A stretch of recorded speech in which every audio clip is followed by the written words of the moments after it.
दोस्तों मैंने इससे पहले आप लोगों को सेट 1 और सेट 2 बहुत ही अच्छी तरह से कवर करवा चुका हूं और अभी हम लोग देखने वाले हैं सेट 3। जो भी स्टूडेंट्स नहीं देखे हैं प्लेलिस्ट में जाकर आप आसानी से देख सकते हैं। और आपके एग्जाम में जो आपके कल एग्जाम होने वाले हैं उसमें ऐसा ही क्वेश्चन आएगा, आप लोगों को घबराने की कोई भी आवश्यकता नहीं है। पर हाँ, पॉलिटिकल साइंस के बाद कौन से सब्जेक्ट के बारे में देखना चाहते हैं एक बार आप लोग जल्दी से कॉमेंट सेक्शन में कॉमेंट करना ना भूलें। तो चलिए मेरे दोस्तों क्वेश्चन की ओर मूव करते हैं। पहला क्वेश्चन है सर, वर्तमान में भारतीय नागरिक को कितने मौलिक अधिकार प्राप्त है? यानी जब भारत का संविधान गठन हुई थी उसमें मौलिक अधिकारों की संख्या 7 था, एक घटा करके मेरे दोस्तों कितना कर दिया गया है? तो बताएंगे सर एक घटा करके हमारा 6 कर दिया गया है। तो ऑप्शन नंबर हमारा बिल्कुल सही हो जाएगी, ए इज द राइट आंसर। अगला क्वेश्चन पे आते हैं सर कि मौलिक कर्तव्य की संख्या कितनी है? जो मौलिक कर्तव्य भाई इसकी संख्या अभी याद रखिएगा 10, लेकिन मेरे दोस्तों इसमें भी कुछ इंक्लूडेड हुई है और इसकी संख्या 11 हो चुकी है। क्वेश्चन नंबर 3 पे आते हैं सर, मौलिक अधिकारों का संरक्षक कौन है? मौलिक अधिकारों का जो संरक्षक होती है मेरे प्यारे, इसका जो सही उत्तर होगी सर्वोच्च न्यायालय यानी सुप्रीम कोर्ट। याद रखिएगा दोस्त, ऐसा एक क्वेश्चन है कि घबराने की कोई भी आवश्यकता नहीं है। ठीक है, जो भी स्टूडेंट्स अभी तक मिसाइल क्लासेस के आपको प्ले स्टोर से डाउनलोड नहीं किए हैं, आप लोग से रिक्वेस्ट है कि जल्दी से आप लोग मिसाइल क्लासेस के आपको प्ले स्टोर से डाउनलोड कर ले।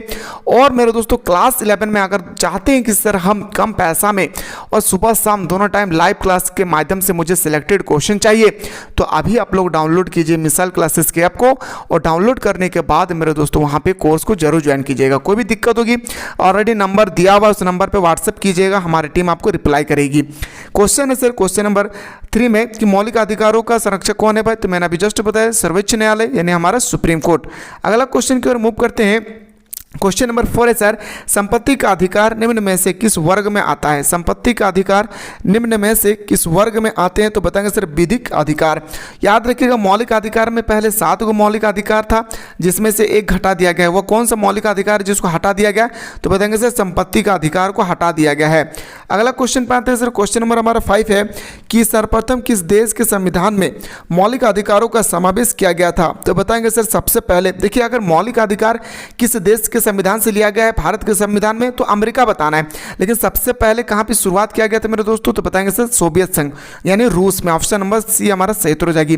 नेक्स्ट क्वेश्चन पे आते हैं, क्वेश्चन नंबर 6 है, सोवियत संविधान में मौलिक अधिकार और मौलिक कर्तव्यों का समावेश कब किया गया था? तो बताएंगे सर 1936 में। कब मेरे दोस्तों? 1936, इसका बिल्कुल सही उत्तर हो जाएगा। नेक्स्ट क्वेश्चन पे आते हैं सर, मौलिक अधिकारों को लागू करने के लिए किसके द्वारा रिट जारी किया जाता है? मौलिक अधिकारों को लागू करने के लिए मेरे दोस्तों ये उच्चतम न्यायालय यानी हम बोल सकते हैं सर सुप्रीम कोर्ट इसका रिट जारी करती है। क्वेश्चन नंबर 7 का बिल्कुल सही उत्तर हो जाएगा, सी इज द राइट आंसर। अगला क्वेश्चन पे आते हैं सर, क्वेश्चन नंबर 8 है, मौलिक अधिकार भारतीय संविधान में किस भाग में वर्णित है?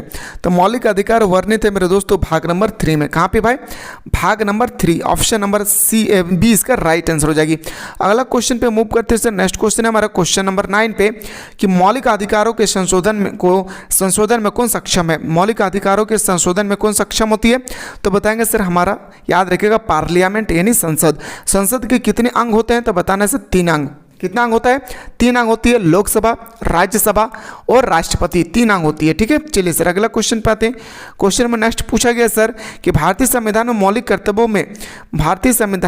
कर्तव्यों को किस संशोधन के द्वारा सम्मिलित किया गया है? तो बताएंगे सर क्वेश्चन नंबर 10 का जो बिल्कुल सही उत्तर हो जाएगी 42वें संविधान संशोधन। कब है? 42वें संविधान संशोधन, याद रखिएगा 42वें संविधान संशोधन 1976 को। कब? 1976, इसका राइट आंसर हो जाएगा, इसको भी याद रखेंगे भाई। अगला क्वेश्चन पे आते हैं सर, क्वेश्चन नंबर हमारा 11 है, किसने कहा कि मौलिक अधिकारों वाला भाग हमारे संविधान की अंतरात्मा है? ये कहने वाला था हमारे जवाहरलाल नेहरू। किसने कहा था मेरे दोस्तों? याद रखिएगा पंडित जवाहरलाल नेहरू ने कहा था। क्वेश्चन नंबर नेक्स्ट पे आते हैं सर 12 पे, और डिजिटल बोर्ड पे मैं इसलिए नहीं स्टडी करा रहा हूँ मेरे दोस्तों क्योंकि हमारे पास समय बहुत कम है और हम लोगों को पढ़ना बहुत ही ज़्यादा है। इस कारण से मैं जल्दी से आप लोगों को प्रोवाइड करने की कोशिश कर रहा हूँ ताकि आप लोग एग्जाम में कोई भी दिक्कत ना हो। एग्जाम के बाद मेरे दोस्तों आप लोगों का लाइव क्लास चलेगी, 299 रुपीज़ फी देकर आप लोग जल्दी से कोर्स को ज्वाइन कर लेंगे और सब्जेक्ट की तबड़तोड़ तरीके से आप लोगों को तैयारी कराई जाएगी। क्वेश्चन नंबर आते हैं सर 12 पे। क्वेश्चन नंबर 12 के राजनीति के निर्देशक सिद्धांत को किसने भारत में सामाजिक और राजनीतिक लोकतंत्र को घोषणा पत्र कहा? तो बताएंगे सर भीमराव अंबेडकर ने। याद रखिएगा ऑप्शन नंबर बिल्कुल सही हो जाएगा बी। नेक्स्ट क्वेश्चन पे आते हैं सर। क्वेश्चन नंबर हमारा 13 है। अधिकारों के बिना कोई स्वतंत्र नहीं होता है, ये स्टेटमेंट दिया था भाई लास्की ने। किसने दिया था? लास्की ने। अगला क्वेश्चन है सर, यह किसने कहा आप चाहे कितने ऊंचे क्यों ना हो लेकिन कानून ऊपर के, यानी आप कोई भी इंसान अपने आप में कितना भी ऊपर क्यों ना उड़ जाए लेकिन उससे सबसे ऊपर में कौन है? कानून है। ये कहा था सर एडवर्ड कॉक ने। ऑप्शन नंबर हमारा बिल्कुल सही हो जाएगी सी, इसका राइट आंसर हो जाएगा। आते हैं सर अगला क्वेश्चन पे। क्वेश्चन नंबर हमारा 15 है कि किस मौलिक अधिकारों के तहत बेगार का निषेध किया गया है? तो बताएंगे सर शोषण के विरुद्ध अधिकार। कौन सा अधिकार? शोषण के विरुद्ध अधिकार। नेक्स्ट क्वेश्चन पे आते हैं सर, देश की रक्षा करना किस कोटि में आता है? तो देश की रक्षा करना मौलिक कर्तव्य की कोटि में आता है। याद रखिए किसकी कोटि में? मौलिक कर्तव्य के कोटि में आती है। क्वेश्चन नंबर 17 है, देश की रक्षा करना किस कोटि में आता है? मौलिक कर्तव्य का। याद रखिएगा मेरे भाई, ठीक है। ऑप्शन नंबर हमारा बिल्कुल सही हो जाएगी C, the right answer. Question number 18 है सर, हमारे देश में दस्ता की मनाही किस मौलिक अधिकारों में समाहित है? तो बताएंगे सर शोषण के विरुद्ध के अधिकार। इन ऑप्शन नंबर हमारा बिल्कुल सही हो जाएगी C, the right answer. Next question पे आते हैं सर। क्वेश्चन नंबर 19 है, सर्वोच्च न्यायालय के किस महत्वपूर्ण निर्णय में कहा गया कि हमारे मौलिक अधिकारों में कोई कटौती नहीं की जा सकती है? तो ये कहा था मेरे दोस्तों 1928 नेहरू रिपोर्ट में कि मौलिक अधिकारों में इसका जो बिल्कुल सही हो जाएगा मेरे भाई, याद रखिएगा केशानंद भारती केस में। क्या किसने कहा था भाई? केशानंद भारती केस में 1973 में। याद रखिएगा ऑप्शन नंबर हमारा बिल्कुल सही हो जाएगी सी, द राइट आंसर। अगला क्वेश्चन पे आते हैं सर, भारत के संविधान में मौलिक अधिकार है। याद रखिएगा जो क्वेश्चन नंबर 20 है, भारत में जो मौलिक अधिकार है भाई मूल संविधान का हिस्सा है। क्या है? मूल्य संविधान का हिस्सा है, यानी ऑप्शन नंबर ए हमारा राइट आंसर हो जाएगी। आते हैं सर अगला क्वेश्चन पे। क्वेश्चन नंबर हमारा 21 है, किस मौलिक अधिकार को भारतीय संविधान का हृदय एवं आत्मा कहा गया है? तो संवैधानिक उपचारों का अधिकार। क्या बताएंगे मेरे भाई? संवैधानिक उपचारों का अधिकार, यानी ऑप्शन नंबर हमारा बिल्कुल सही हो जाएगी D, is the right answer. आते हैं सर अगला क्वेश्चन पे। क्वेश्चन नंबर हमारा 1 है सर, इसमें पूछा गया है संविधान के किस धारा के अंतर्गत निर्वाचन आयोग का गठन किया गया है? तो बताएंगे सर ये 324 में किया गया है। कौन सा अनुच्छेद में? 324 में। और आपके एग्जाम में भी दोस्तों हूबहू आप लोगों को ऐसा ही क्वेश्चन देखने को मिलेंगे, ठीक है। बिल्कुल आप लोगों को ऐसा ही क्वेश्चन देखने को मिलेंगे, तो आप लोगों को घबराने की कोई आवश्यकता नहीं है, बस जितना मैं बता रहा हूँ। और हाँ, क्लास 12 में आप लोगों को ट्यूशन कोचिंग करने की कोई आवश्यकता नहीं है।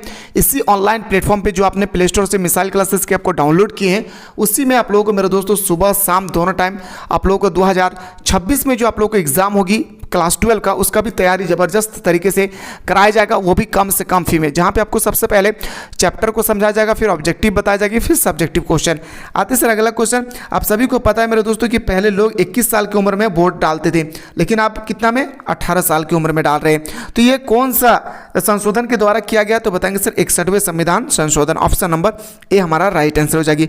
अगला क्वेश्चन पे आते हैं सर, भारत के चुनाव आयोग में मुख्य चुनाव आयुक्त सहित कुल कितने सदस्य है? तो बताएंगे सर इसका राइट आंसर हो जाएगा हमारा 3। कितना हो जाएगी भाई? 3। आते सर अगला क्वेश्चन पे। क्वेश्चन है सर कि राष्ट्रध्वज, राष्ट्रगान या संविधान का निराधार करने पर कोई व्यक्ति कितने वर्ष तक चुनाव नहीं लड़ सकता है? तो लगभग 6 साल तक वो चुनाव नहीं लड़ सकता है। आते हैं सर अगला क्वेश्चन पे। क्वेश्चन नंबर 5 है, मतदाताओं के लिए तस्वीर सहित पहचान पत्र को किस वर्ष से अनिवार्य कर दिया गया है? तो 1993 में। नहीं कि आप लोगों को देखे होंगे मेरे दोस्तों, वोटर कार्ड के साथ साथ उनका जो वोटर ID का जिसका नाम होता है उनका पिक्चर भी लगा होता है, पिक भी लगा होती है। ये स्टार्ट हुई है 1953 में, सॉरी 93 में, उससे पहले ये नहीं था, ठीक है। अगला क्वेश्चन पे आते हैं सर, राजनीतिक दलों को कौन मान्यता देता है? तो बताएंगे सर राजनीतिक दलों को चुनाव आयोग मान्यता देती है। कौन भाई? चुनाव आयोग।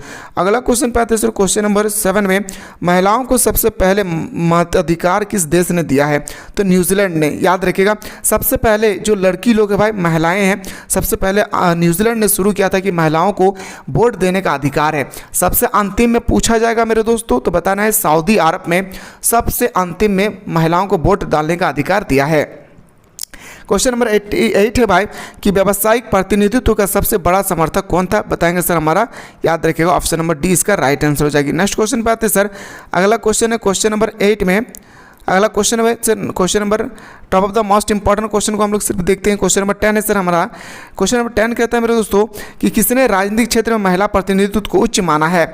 तो याद रखिएगा जे.एस. मिल ने। किसने भाई? जे.एस. मिल। ऑप्शन नंबर सी हमारा राइट आंसर हो जाएगी। नेक्स्ट क्वेश्चन पे आते हैं सर। अगला क्वेश्चन है हमारा, एकल संक्रमणी मत प्रणाली को किसने परिष्कृत किया है? तो इसका जो राइट आंसर हो जाएगा 11वें नंबर का, याद रखिएगा, थामर हेयर ने। किसने भाई? थामर हेयर ने। नेक्स्ट क्वेश्चन पे आते हैं सर। अगला क्वेश्चन है क्वेश्चन नंबर हमारा 12 पे। 12 है सर, भारत में किनके चुनाव में अनुपातिक प्रतिनिधित्व चुनाव प्रणाली अपनाई जाती है? तो राष्ट्रपति का भाई। किसका भाई? राष्ट्रपति का। ठीक है। अगला क्वेश्चन पे आते हैं सर, और ऐसा ही क्वेश्चन आएगा फाइनल एग्जाम में भी, आप लोगों को घबराना नहीं है। देखिए मेरे दोस्तों 15 में कहा गया चुनाव प्रणाली किस देश में प्रचलित है? तो चुनाव प्रणाली याद रखिएगा अमेरिका, स्विट्जरलैंड और जर्मनी दोनों में प्रचलित है। अगला क्वेश्चन पे आते हैं सर 16 में, भारत में चुनाव आयोग के सदस्यों को कौन नियुक्त करता है? तो राष्ट्रपति करते हैं। कौन करते हैं मेरे शेर शेरनियों? राष्ट्रपति करते हैं सर। क्वेश्चन नंबर नेक्स्ट पे आते हैं सर, एक व्यक्ति राष्ट्रपति के लिए अधिकतम कितनी बार निर्वाचित हो सकती है? कोई सीमा नहीं है। अगर एक बार आप राष्ट्रपति बन चुके हैं तो आप फिर से अगर चुनाव लड़ना चाहते हैं या फिर जीत जाते हैं, फिर लड़ना चाहते हैं, फिर जीत जाते हैं, इस तरह से आप कई बार भारत में कोई भी व्यक्ति राष्ट्रपति बन सकते हैं। पर अमेरिका में एक बार राष्ट्रपति बन जाने के बाद दोबारा आप नहीं बन सकते हैं, वो ऐसा देश है। अगला क्वेश्चन पे आते हैं सर, क्वेश्चन नंबर 8 है, यदि राजनीतिक दलों के चुनाव चिन्ह संबंधित कोई विवाद हो जाता है तो उसके निदान कौन करता है? तो बताएंगे सर भारत का चुनाव आयोग। सो दोस्तों इसके बाद कौन सा सब्जेक्ट के बारे में देखना चाहते हैं आप लोग, एक बार जल्दी से फटाफट आप लोग कमेंट कीजिए। और इसके बाद मेरे दोस्तों आप लोगों से एक रिक्वेस्टेड है कि जो भी स्टूडेंट्स अभी तक मिसाइल क्लासेस के आपको प्ले स्टोर से डाउनलोड नहीं किए, फटाफट आप लोग जल्दी से अभी डाउनलोड कर लीजिए।